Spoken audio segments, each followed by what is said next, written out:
Sure you feel the vibes.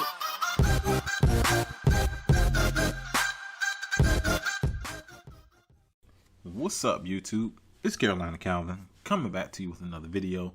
And welcome to my NFL 2018 Week 4 recap between the Carolina Panthers and the Houston Texans. The Carolina Panthers pick up the win. They go from 1-2 on the season to 2-2 on the season, 2-0 on the road. The Texans drop from 2-1 to 2-2. They dropped this game at home, and I'm gonna get into the numbers. Wasn't an explosive game. Panthers, if I didn't already say it, Panthers won 16-10.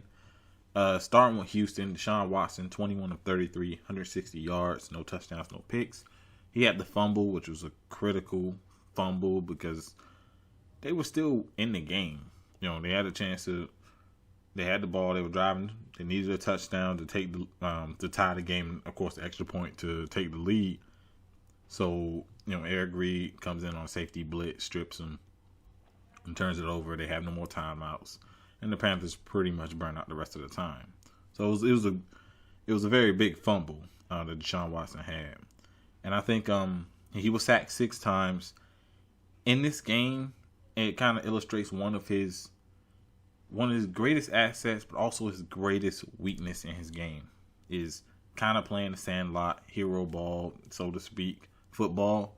He's running around, he's trying to make plays, and he makes a lot of plays doing that. But he also runs into a lot of sacks. He runs into a lot of mistakes doing that. Instead of taking the easy throw, getting the ball out your hand, instead of sitting in there taking the hits. He took some hits in this game. And just not to take away credit, the Panthers pass rush is really good. They've been good the last couple of weeks. But you see that as a problem with Deshaun Watson. He missed some big throws. One coming to mind, well, 2 coming to mind was one, Will Fuller, who was wide open. He gets past the safety. He beats both the safety and the corner up the field. Another to DeAndre Hopkins. These are throws he normally doesn't miss. He normally makes these throws. He missed these throws, which would have been game-changing throws because the score was really never out of reach. The Texans defense kept them in the game. Getting the turnovers. They kept them in the game. DeAndre Hopkins, he only threw the ball one time. He was 0-1. He had the one interception though. It was a play. He probably should have thrown it away. Maybe ran, try to get a few yards or whatever. Because the play wasn't there. The Panthers weren't fooled. They sat back in the zone. It just wasn't there. It was an easy interception by Ross Cockrell. Like I said, probably should have thrown it away. And at that point, you were driving. You probably could have got some kind of points. Houston's so really not great from the passing offense. Houston's rushing. Carlos Hyde 12 carries, 58 yards. Duke Johnson 6 carries for 56. Deshaun Watson 3 carries for 12 yards and a touchdown. QT 1 carry for 10. So I think, like I said, the score was close. So the running game was really never eliminated. And I thought as a whole, they did all right. We're talking Carlos had a 4.8 average. Duke Johnson 9.3 average. So the running game was working. It was just, I think, just the passing offense, and that's what they want to do. That's what you got Will Fuller, you got DeAndre Hopkins. These guys are big play receivers, and you got Deshaun Watson, who's a big play quarterback. They just weren't able to make those big plays. That's the offense. It's explosive, but because of the guys I just named, they just didn't get that in this game. Houston receiving. DeAndre Hopkins 5 receptions, 41. Kenny Stills 2 receptions, 24. He also got hurt in this game. I don't remember what the injury was. Will Fuller 3 receptions, 23. When you look at the numbers for DeAndre Hopkins, Will Fuller probably should have been a lot more if they were completed at least those 2 passes. They were big throws. We're talking 50 yards down the field. Duke Johnson 2 receptions for 22. I'm sorry. Akins 3 receptions for 21. Daniel Fells 1 reception for 12. QT 1 reception for 11, and Carlos Hyde 4 receptions for 6. So no one had over 5 receptions or 41 yards receiving. So not a great day for the passing offense. Now, what was good for the Texans was the defense. They only gave up a total of 297 total yards to the Panthers offense. They only gave up 16 points. And they forced 3 fumbles. J.J. Watt had a fumble. Whitney Merciless had a fumble. And Brandon Scarlett also had a fumble on Kyle Allen. So they forced 3 turnovers. They got their offense multiple chances. I think the secondary played really good. It was just, the offense, man. The offense just didn't help them out with, penalties. If it wasn't penalties, it was Sean Watson missing some throws or him taking sacks. It's like I said, they have to get to more of a rhythm passing offense. It's not really a rhythm passing offense. I know I'm talking about defense, but the defense I thought played great. Like I said, I thought overall they played pretty good. Really, the only person that you could say from the Panthers that really did well, Christian McCaffrey. He's been the Panthers' offense all season. But kind of going to the offense, they need a rhythm. They're going to throw the ball as much as they do, which 33 times isn't a lot. 34 if you count the DeAndre Hopkins throw. They have to stop looking for that big play. I know that's what they want to do. They have to have more of a rhythm passing offense if they want to be consistent and a consistent offensive team. Looking at the Panthers side, Kyle Allen 34, 232 yards, no touchdowns, no picks. This idiot fumbled the ball 3 times. And that was a combination of a couple of things. Ball security, because the first fumble, he took off and ran, really didn't get his arms under the ball, really only had it in one arm, easily got stripped. The other 2, just knowing, you're going to have guys coming behind you, roll out, you're going to have guys coming up behind you, so the ball has to be gone. The ball has to be gone, and I think he has to play, in those moments, he has to play fast. He has to get the ball out quicker. And the guy has 4 fumbles in the last 2 games. He had 1 against Arizona. Of course, he had 3 in this game. All recovered by the defense, by the way.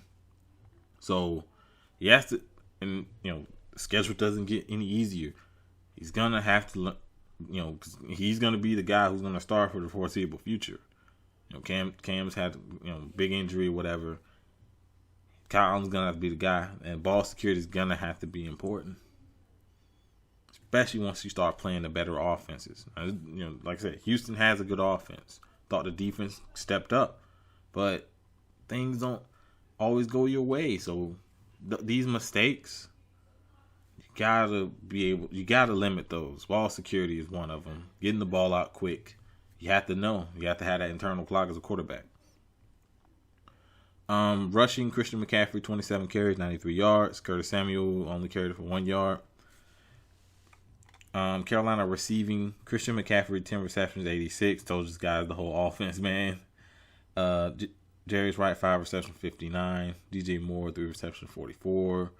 Curtis Samuel, 3 receptions for 32. Chris Hogan, 1 reception for 6. Greg Olsen, 2 receptions for 5. Thought they did a really good job defensively against Greg Olsen.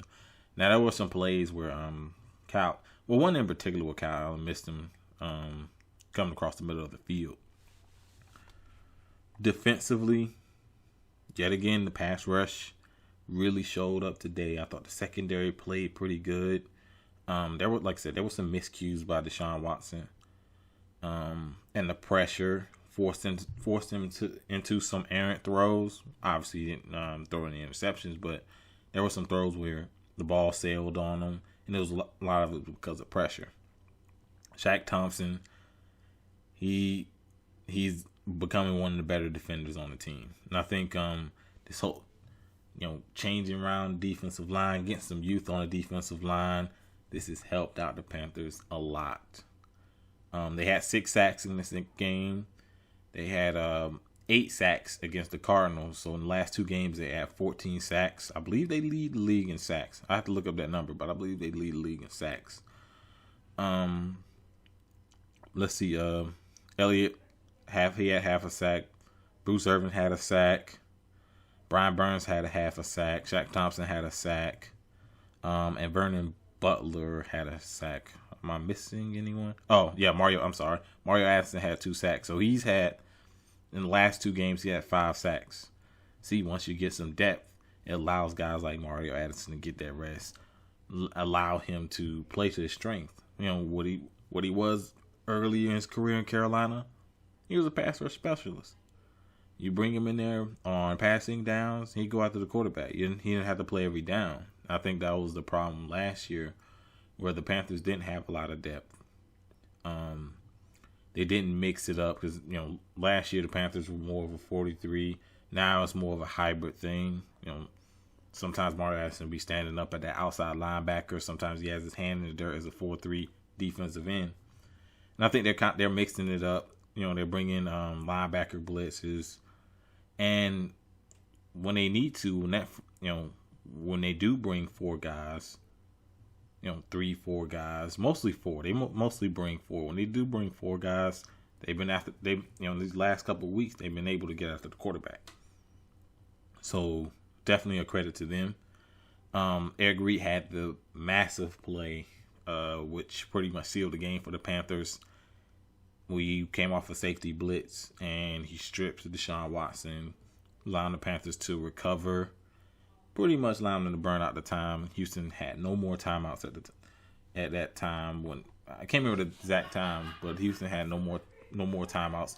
I'm gonna talk about that. The way Houston handled their timeouts.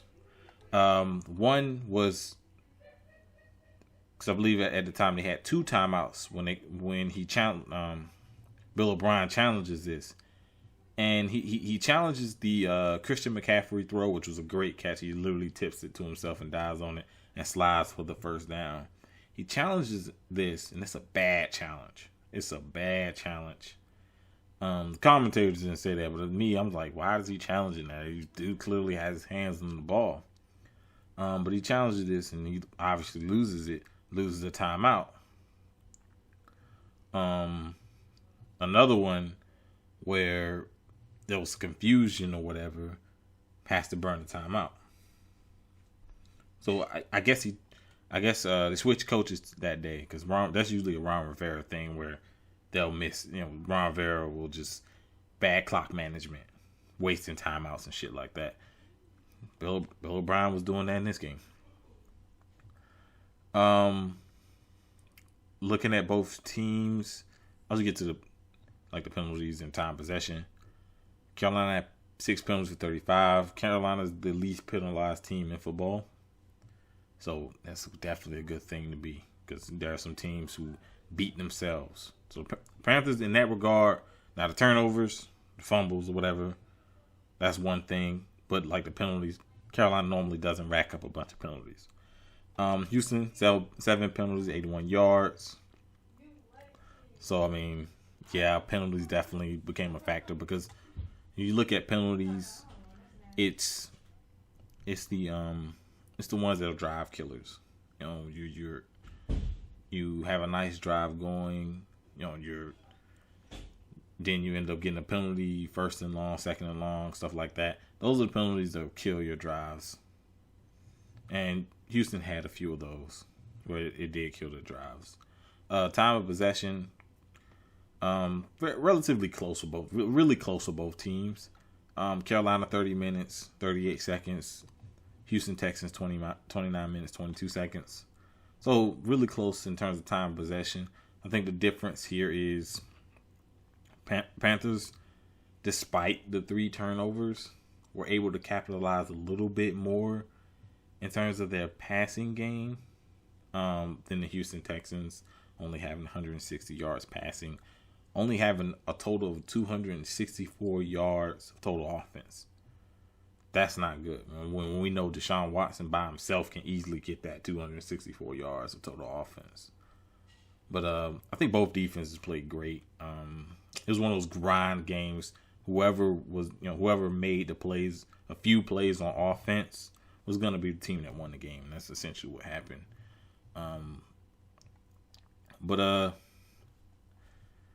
Good game. It was one of those low scoring games. So if you're not a fan of a bunch of offense, you probably won't like this game. But there were mistakes. But if you like to see defense, I thought both defenses played great. But let me know what you think down in the comment section. If you like this video, hit that thumbs up button and subscribe. Thanks for watching.